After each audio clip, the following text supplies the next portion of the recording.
A paz do Senhor, pessoal, tudo bem com vocês? Eu sou o pastor Alan Carter e hoje nós daremos início ao segundo módulo do nosso curso básico em Teologia, Discípulos Bereanos. E a matéria que nós vamos abordar neste segundo módulo é hermenêutica. E hermenêutica nada mais é que a arte de interpretar a Bíblia. A hermenêutica é uma das principais ciências que todos os cristãos e principalmente os pregadores precisam e devem conhecer. E por que é tão necessário aprendermos a hermenêutica? Porque a Bíblia precisa ser interpretada de maneira fiel e precisa. E nós só conseguiremos interpretar a Bíblia fielmente através da hermenêutica. Como cristãos e integrantes do povo de Deus, devemos buscar o entendimento dos ensinamentos bíblicos de acordo com os seus significados. O livro de Neemias, no capítulo 8, versículo 8, traz um texto muito importante. Diz assim: leram o livro da Torá, a lei de Deus, interpretando-o e explicando-o, a fim de que todos os habitantes da cidade pudessem compreender bem os ensinos e prescrições que ouviam. Então, muitas pessoas tratam o livro de Neemias como um livro do avivamento e realmente nós vemos que Deus ele fez grandes coisas naquele tempo, mas isso traz também uma direção para nós. Não existe nenhum avivamento sem que seja pela palavra de Deus. Por que houve um avivamento nos tempos de Neemias? Porque Neemias se encarregou de ler, apresentar a lei de Deus para todas as pessoas. E quando eles ouviram essa palavra, quando eles receberam essa palavra no seu coração, eles começaram a se arrepender. A Bíblia vai falar que eles promulgaram um jejum coletivo e eles prantearam, choraram, jejuaram, pedindo perdão por seus pecados em arrependimento verdadeiro. E foi por isso que veio o avivamento naquela época. Então, nesse texto, nós vemos que Neemias ele trouxe a palavra ao povo, mas ele fez questão de interpretar e explicar de forma que todas as pessoas compreendessem a palavra. E esse é o nosso principal objetivo. Primeiro entender a palavra e depois transmitir essa palavra de uma forma que todos os ouvintes possam assimilar e compreender, para que ele possa assim ter entendimento do que realmente a palavra está dizendo. E por quê? Qual a necessidade de estudarmos a hermenêutica? Primeiro, lá em Efésios capítulo 4, nos versículos 17 ao 19, o texto ele vai trazer numa parte que o pecado obscureceu ou cegou o entendimento das pessoas. E é justamente pelo pecado ter obscurecido o coração e o entendimento das pessoas que nós precisamos levar a palavra a elas de uma forma explicada e que elas possam entender, para que seus olhos sejam abertos e eles possam entender realmente a palavra e a vontade de Deus. Segundo ponto é que as pessoas diferem umas das outras, fazendo com que se distanciem mentalmente uns dos outros. Então nós entendemos que tem pessoas que conseguem assimilar as coisas mais fáceis, outras levam um tempo maior ou têm uma dificuldade maior de entender e compreender as coisas. E é por isso que nós precisamos transmitir a palavra de forma clara, de forma precisa, de forma que todos possam assimilar. Outro ponto é que somente o estudo inteligente, sistemático da Bíblia vai nos fornecer o material de que necessitamos para a construção da nossa teologia, para a construção do nosso entendimento dentro das Sagradas Escrituras. Cada sermão pregado deve repousar numa sólida fundamentação exegética. A defesa da verdade contra os ataques da alta crítica faz parte do nosso ministério, faz parte do meu e do teu ministério, porque sempre existirão pessoas que tentarão deturpar, que tentarão colocar ou tirar ensinamentos da Bíblia, colocando sua própria vontade ou aquilo que eles acham mais aprazível. E nós não podemos deixar que isso aconteça. Nós temos que defender a verdade bíblica pura e simples como ela é. E quais os objetivos da exposição da palavra? Primeiro, alcançar e converter o coração humano. Esse é um dos nossos principais objetivos, alcançar e converter o coração daqueles que ainda não conhecem a palavra de Deus, daqueles que ainda não conhecem o amor de Deus. Segundo objetivo é mediar um verdadeiro encontro dos pecadores com o Deus Redentor. Então nós, como sacerdotes, nós temos esse objetivo de sermos mediadores, levando a palavra de Deus àquelas pessoas que não têm acesso ou aquelas pessoas que ainda não entenderam essa palavra. Porque nós sabemos que quando nós entendemos a palavra, quando nós vemos o grande amor de Deus sobre nós, tudo que Deus fez em prol de nós, simples pecadores, esse amor nos constrange, essa graça nos resgata e é impossível não nos entregar a Deus quando nós realmente entendemos quão grande é esse amor, quão grande é o amor de Deus para conosco, simples pecadores, errados, maus por natureza, e que mesmo assim o Senhor derrama desse amor incondicional sobre cada um de nós. Outro objetivo da exposição da palavra é restaurar nos ouvintes a imagem de Deus que foi distorcida na queda, distorcida no pecado. E nós precisamos restaurar essa imagem de um Deus santo, de um Deus amoroso, mas também de um Deus que vai julgar cada um de nós pelos nossos atos. E também levar as pessoas a entenderem a palavra de Deus. No nosso material de apoio, quando você fizer o download na descrição aqui do vídeo, vai ter todas as referências para esses objetivos que eu estou descrevendo aqui para você. Outro objetivo é ensinar toda a verdade, como está descrito em 2 Timóteo 4, versículo 2.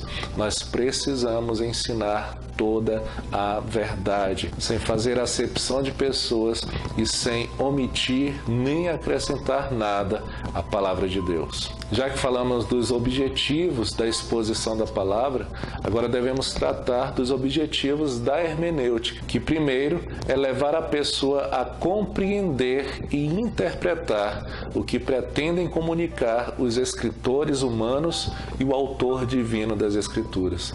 Então a hermenêutica ela serve para nos ajudar ou nos auxiliar a compreender e interpretar de forma correta toda a palavra de Deus. Segundo objetivo da hermenêutica é aplicar corretamente a mensagem bíblica, contextualizando essa mensagem, trazendo entendimento, trazendo essa palavra para os nossos dias para que nós possamos compreender de forma abrangente. Outro ponto é esclarecer tudo que haja de obscuro, isto é, tornar o assunto compreensível para uma posterior exposição. Está lá em 2 Pedro, capítulo 3, versículos 15 e 16. E na parte B desse versículo 16 de 2 Pedro, capítulo 3, está escrito: nas quais existem trechos difíceis de entender, os quais são distorcidos pelos ignorantes e insensatos, levando-os à perdição. Por isso que nós não podemos de maneira alguma distorcer a palavra de Deus, porque nós estaremos caminhando no caminho da perdição. E isso também para nos proteger ou nos precaver diante de falsos mestres que estejam deturpando ou distorcendo a palavra de Deus, para que nós não venhamos cair nesse engano. Mas algumas pessoas se perguntam, mas como que as pessoas conseguem distorcer a Bíblia? Existem 3 maneiras de se distorcer a palavra de Deus. Primeiro, nós devemos entender o que significa torcer. O verbo torcer no grego é torturar. Aplica-se à falsificação da palavra, como descreve Paulo em 2 Coríntios capítulo 4, versículos 1 e 2. Então, a forma que as pessoas acham para distorcer a palavra de Deus, primeiro é omitindo. Omitir é deixar de agir ou de manifestar-se, deixar em esquecimento ou negligenciar a verdade. E é dessa forma que muitos têm distorcido a palavra de Deus, omitindo trechos muito importantes da Bíblia que trariam um entendimento ao nosso coração e uma correção para os nossos atos. E muitas pessoas têm omitido para deixar o Evangelho ser um Evangelho água com açúcar, um Evangelho que não confronta, mas um Evangelho que também não produz vida em ninguém. Outra forma de torcer a palavra de Deus é acrescentando. Acrescentar é aumentar, acrescentar ideias pessoais às verdades sagradas, alterando o conteúdo da mensagem original. Essa é outra forma que muitos têm usado para torcer a palavra de Deus. Só os filósofos é que gostam de colocar interpretações onde não há interpretação. Isso serve de alerta para todos nós. Não fale aquilo que a Bíblia não diz. Não coloque palavras na Bíblia. Não jogue sentenças sobre as pessoas, sentenças essas que não vêm de Deus. Então se prenda unicamente e exclusivamente na palavra de Deus. E outra forma de torcer a Bíblia é forçar um texto a dizer algo que não condiz com seu contexto e nem com os pensamentos do autor. E isso talvez seja o que nós mais vemos em determinados lugares. Pessoas que pegam um versículo isolado da Bíblia, que tem uma interpretação totalmente diferente daquilo que essa pessoa está aplicando. E com essa aplicação, com esse ato de forçar as pessoas a acreditarem que aquele versículo quer dizer realmente aquilo que elas estão falando, elas começam a manipular e a enganar as pessoas. E é por isso que nós precisamos sim estudar bastante a Bíblia, fazer uso da hermenêutica, para que nós não venhamos interpretar uma palavra de Deus de forma que traga prejuízo ou destruição e engano para a vida das pessoas. Mas quais são os princípios necessários para o estudo das Sagradas Escrituras, para o estudo da Bíblia Sagrada?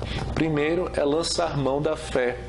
Todo o caminho até Deus é pela fé. E sem fé, como diz o escritor aos Hebreus, é impossível agradar a Deus. Uma pessoa que não tem fé, ela jamais vai se dedicar no estudo da Bíblia, porque a Bíblia para ela vai ser apenas um livro de histórias, um livro de contos e fábulas.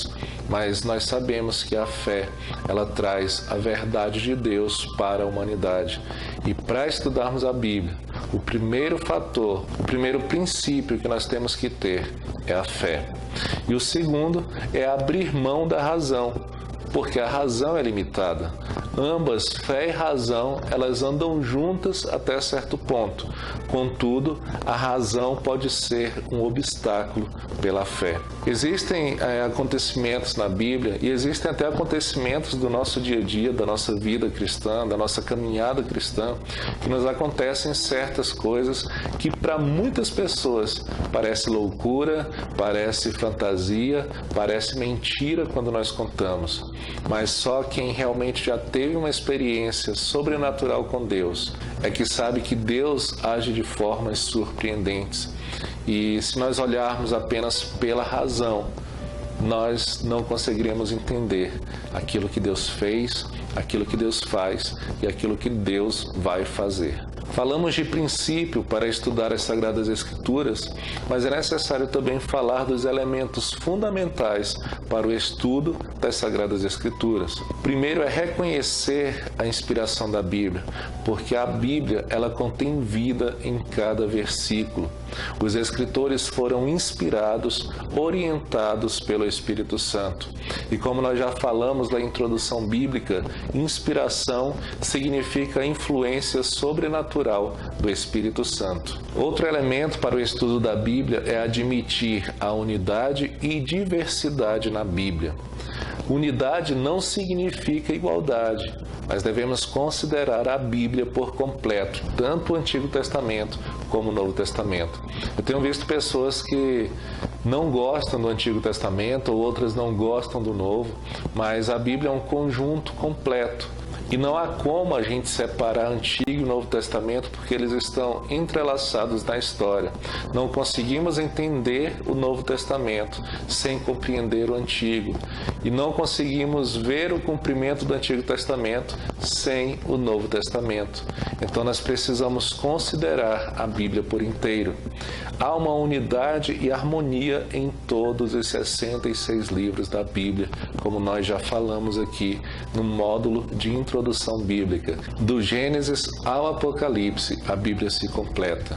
Outro elemento é que a Bíblia precisa ser interpretada pela iluminação do Espírito Santo. É engraçado que nós estamos falando aqui de hermenêutica, que é a ciência para que nós possamos interpretar corretamente a Bíblia, mas não existe interpretação ou entendimento, mesmo dentro da hermenêutica, sem o agir e a presença do Espírito Santo. E é por isso que eu até já falei, acho que na primeira aula de introdução bíblica, todas as vezes que nós vamos ler a Bíblia, nós precisamos fazer uma oração antes, uma oração durante e uma oração depois, pedindo para que o Espírito Santo possa revelar aquilo que Ele quer falar aos nossos corações, que Ele traga entendimento para que nós possamos interpretar e entender aquilo que nós estamos lendo. Então a hermenêutica é a ciência que nos ajuda a interpretar e entender corretamente a Bíblia, mas ela de nada vale sem o auxílio do Espírito Santo.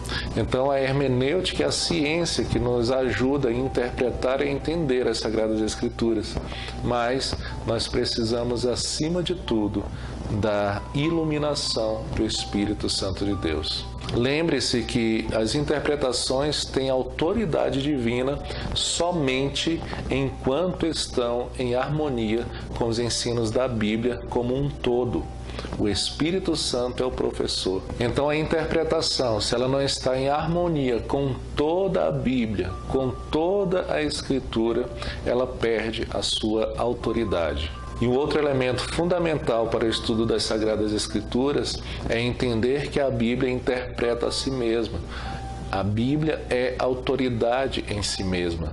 A Bíblia ela é superior, pois é a revelação de Deus. A Bíblia é suficiente, pois não precisa de nenhum complemento. Ela se completa por si só. E existem alguns requisitos para serem observados se nós queremos uma compreensão real das Sagradas Escrituras. E o primeiro deles é o fator histórico. Estamos largamente separados da época dos escritores bíblicos. A Bíblia cobre um período de 1500 anos. Quando compreendemos os fatos históricos, nós podemos compreender melhor os fatos bíblicos. Então, a história caminha com a Bíblia. Tem alguns comentários que eu já li, que eles trazem alguns acontecimentos que nós estudamos na escola, na aula de história, e que estão ligados dentro da Bíblia. E a Bíblia ligada dentro desses fatos. Então, para entender a Bíblia, nós precisamos compreender também o fator histórico. E, além do fator histórico, nós precisamos compreender e entender o fator cultural. O fator cultural é um dos mais difíceis a serem transpostos. A cultura distinta dos povos bíblicos é algo que traz muitas diferenças. Nós apenas vemos aquilo que estamos condicionados a ver. O ideal é nos colocarmos em uma posição neutra, porque no fator cultural encontram-se os costumes. Por exemplo, para que nós possamos compreender Gênesis capítulo 15, versículo 2, devemos levar em conta que foram achados documentos na cidade enterrada de Nuzu, entre 2000 a 1500 a.C. E dentro desses escritos havia ali documentos mostrando que o costume era adotar um filho quando não se tinha filhos legítimos, para que esses filhos adotivos pudessem herdar a herança dos seus pais. E é por isso que muita gente interpreta mal quando Sara fala para Abraão gerar um filho em Agar, porque Sara estava ali motivada pelos costumes da época, pela lei que existia na época. Se uma mulher era estéril, ela tinha que entregar a sua empregada mais próxima ao seu marido, e o filho que fosse gerado ali pela empregada seria criado no colo da sua patroa e seria o herdeiro de todas as coisas daquela família. Então aquele filho passaria a ser um filho do casal e não da empregada. Por isso que Sara estava baseada nessa lei existente na época. E por isso que ela fala para Abraão tomar Agar e gerar um filho nela, para que esse filho fosse criado em seu colo e assim Abraão tivesse uma descendência. Então, se nós não observarmos os costumes, tem muita coisa que nos traz embaraço e nós não conseguimos entender da maneira certa. Outro fato ocorrido também no Gênesis, lá no capítulo 31, versículo 34, é a narrativa de quando Raquel rouba a herança do seu pai. Mas ali fala que ela roubou os seus deuses. Mas se nós conhecermos os costumes da época, nós vamos entender o que realmente aconteceu ali. Terafins eram pequenos objetos que serviam como documentos que comprovavam a posse das terras e propriedades. De acordo também com a lei Nozu, um genro que tiver em seu poder os deuses lá, ou seja, os terafins, ele poderia reclamar a herança da família ante um tribunal. Ou seja, ele poderia se apresentar a um tribunal e, de posse daqueles terafins, ele poderia reclamar a herança do seu sogro. E se ele tivesse de posse desses objetos, o tribunal com certeza daria causa ganha para ele e ele ia então tomar toda a herança do seu sogro. Um outro requisito a ser observado é o fator linguístico. A Bíblia foi escrita em hebraico, aramaico e grego, e nas melhores traduções há alguns problemas de interpretação. Idiomalismo é um deles. É a expressão específica de uma língua ou de um povo, e que por mais que nós tentemos interpretar de uma maneira mais fiel, nós corremos um risco de deturpar um pouco o real significado daquela palavra. Então a Bíblia, pelo fator linguístico, ela traz alguns problemas, algumas confusões em interpretação, e nós temos que ter ciência disso. Esse idiomalismo também traz uma falha de equivalência entre as palavras traduzidas. Podemos traduzir uma palavra mais próxima daquilo que nós conhecemos, mas para aquela pessoa que fala naquele idioma original, talvez transmitisse uma mensagem um pouco diferente daquela que nós conhecemos. E essa foi a nossa primeira aula do segundo módulo do curso básico em Teologia Discípulos Bereanos, essa matéria de hermenêutica, que é uma matéria muito importante para todos nós. Então, se você ainda não fez isso, eu te convido a curtir esse vídeo, se inscrever nesse canal se você ainda não é inscrito e compartilhar com pelo menos 3 pessoas para que elas também tenham acesso a esse conteúdo. Você já sabe que todo o material dessa aula está disponível no link abaixo, basta clicar, fazer o download para que você possa pegar todas as referências, conferir na tua Bíblia e estudar na hora e no lugar que você achar melhor, tá bom? E eu quero encerrar essa aula com um texto de 2 Timóteo, capítulo 2, versículo 15, que diz: procura isto sim, apresentar-te aprovado diante de Deus, como obreiro que não tem do que se envergonhar e que maneja corretamente a palavra da verdade. Deus só pode ser compreendido na medida em que Ele se revela. E Deus, Ele tem prazer em se revelar ao homem. E por isso nós temos que buscar a revelação de Deus para a nossa vida a cada dia. Espero que você esteja aprendendo bastante sobre a palavra de Deus. Então deixa um comentário aí se essa aula foi relevante para você, se você aprendeu algo novo durante essa aula, se esse curso tem trazido algo a mais para a tua vida. Comenta aí, eu ficarei muito feliz em ler cada comentário e responder também cada comentário. E eu te vejo na nossa próxima aula. Que Deus abençoe a tua vida.